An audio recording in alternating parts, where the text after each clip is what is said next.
ईटा का कल राखी चलावा।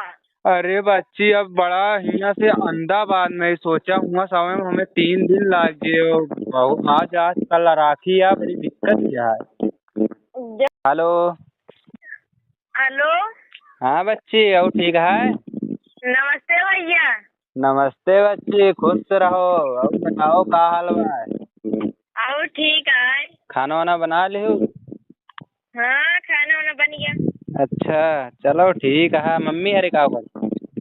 मम्मी अरे ठीक है। अब की बच्ची परदेश में ही रक्षाबंधन कहाँ पाऊ। काहे ना ऊपर भैया हमके करे रखिया बंधवाए। अरे बच्ची का बताए, बड़े बड़े परेशानी यहाँ पैसा के।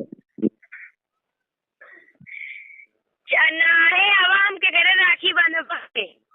अरे बच्ची का बताए, ऐसा परेशानी हो गई, 1 रुपये की कीमत हो गई। सोचा एक दिन का बोला कि गाँव घूमत रहेंगे, आज शहर आई के कमाए पड़ जाता। सोचा हमारा त्योहारों से छूट जाता। सोचे रहे पैसा बहुत कुछ उठावे पड़ा था। जब रेंगत रहा तो कहत रही अम्मी। अब बच्चे बहुत रोई थी, बड़ी याद आवत है घर आके। अरे भैया याद आए भैया। हाँ बहनी।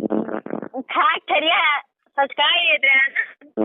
अरे बच्ची खटिया लायक खाना देत रहो, आराम से खा लेत रहे ना, भाई याद आवत। अम्मान सही के बने तो खा पावत होगा। अरे बच्ची कब बनावा, कब खा, कब जा। ड्यूटी पे बड़ी दिक्कत है, कपड़ों छाट पड़ा था रे हाँ भैया। हाँ बहुत परेशानी है बच्ची। अरे राम राम का बताए बच्ची, ये पहले सोच ले कमा ले तो आज ये दिन देख पड़ा था। मुझे कितना खुशी हुई। हमारे 7 बहन यहाँ आए के बनती राखी। आज संडे आज बच्ची कमा करे ना, आज बड़ी पछताई होती है। सोचे सोचे दिने ना अभी था। चलो ठीक है बच्ची, फिर है ना देखा जे जैसे भी रखा था। हाँ चला आया। ठीक है बच्ची, रखा था। नमस्ते भैया। खुश रहा बच्ची। क्या